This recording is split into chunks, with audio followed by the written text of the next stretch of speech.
תקשיבו לזה, תחבושת חכמה שמודדת את מצב הפצע, מנתחת את הנתונים ומעניקה טיפול מותאם אישית.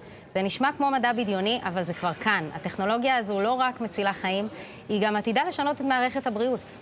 איתנו מנואלה הוד, מנכ"לית חברת אינוקיור. מה שלומך? שלום. אמרתי את שם החברה בסדר? אינוקיור. אינוקיור. זה צרפתי. לא. לא צרפתי? לא, זה אי לאינוביישן, חשמל, אינוביישן וקיור. זה נשמע עם נימת צרפת. לא, זה אנגלית ו... יפה. אז ספרי לי, איך התחבושת שלכם עובדת? התחבושת היא בעצם כמו פלסטר, הרעיון שהיא נראית ומרגישה כמו פלסטר רגילה, אבל יש לה סנסורים מבפנים, יש לה מיקרו-אלקטרוניקה מתקדמת מתוכה, והזאת, המיקרו-אלקטרוניקה יודעת למדוד את המצב הפצע, בעצם באיזה שלב ובאיזה בעיה הפצע נמצא, ואוטומטי לייצר את הטיפול הנכון ביותר דרך התחבושת. אז זה בעצם, אתה לומד את הבעיה פיזית ממש קיימת מתחת הפלסטר ומטפל בו בצורה אינסיטו. ומה, כל כמה זמן צריך להחליף את זה? הרעיון זה כמו בעולם הזה של פצעים כרוניים, תחבושות כאלה נשארים בדרך כלל 2-3 על הפצע, אז זאת הרעיון שאחרי 3 ימים להחליף את התחבושת. וזה מתאים, זה לא מתאים לכל סוג של פצע. לא, השוק שאנחנו, או הבעיה שאנחנו מנסים לפתור זה בעיה של פצעים כרוניים, או פצעים קשה לריפוי קוראים להם, זה בדרך כלל פצעים שהם אחרי 12 שבועות לא מתחבאים לבד, וזה בדרך כלל אנשים שיש להם מחלות רקע כמו סכרת וכולי, הם אנשים שמאוד סובלים מפצעים כאלה והם לא נסגרים בעצמם, הטבע לא יודעת לסגור בעצמם את הפצע, וזה השוק שאנחנו, זה הבעיה שאנחנו רוצים לפתור. זה יכול להיות יעיל גם לחיילים אולי שנפצעו בשדה הקרב?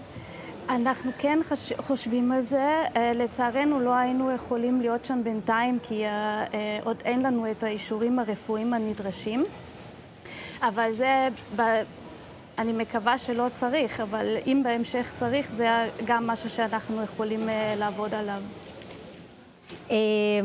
ומה היתרון של הפיתוח הזה נגיד לעומת הדברים שכן קיימים ויש בשוק?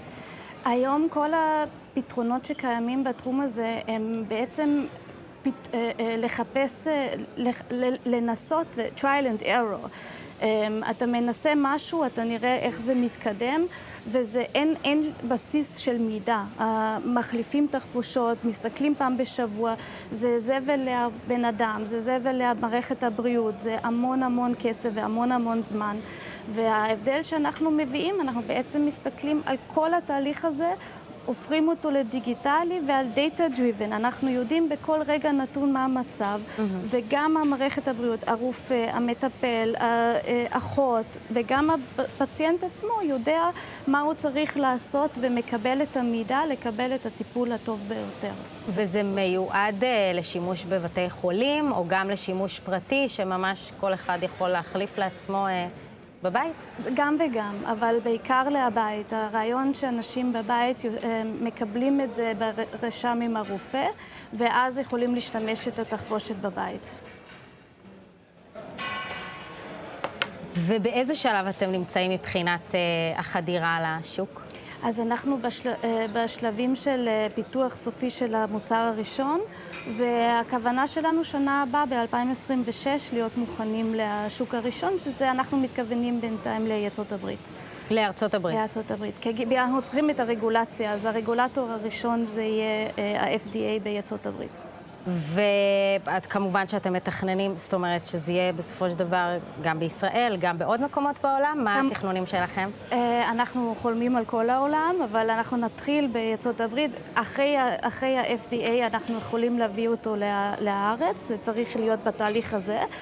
ובהמשך אנחנו גם מסתכלים על אירופה וגם על המזרח. במזרח כמות הפצעים הכרוניים, אנשים שחולמים מסכרת, אנשים שיותר מבוגרים, גודל שם באחוז אפילו יותר גבוה מאצלנו, ולכן זה גם שוק מאוד רלוונטי ומעניין. יכול להיות שתתרחבו אפילו לפצעים יותר, איך אני אגדיר, יותר קלים? זה כזה ריפוי מהיר כזה? זה גם יכול להיות. יש לנו מלא חלומות, גם על אפליקציות קצת שונות, אחרי ניתוחים, ברמה קוסמטית יותר, שזה ירפא בצורה יותר. יש לנו מלא חלומות ורעיונות, צריך לאט-לאט, אבל בוודאות. הרבה בהצלחה. תודה רבה. מנואלה עוד, תודה רבה לך. תודה רבה.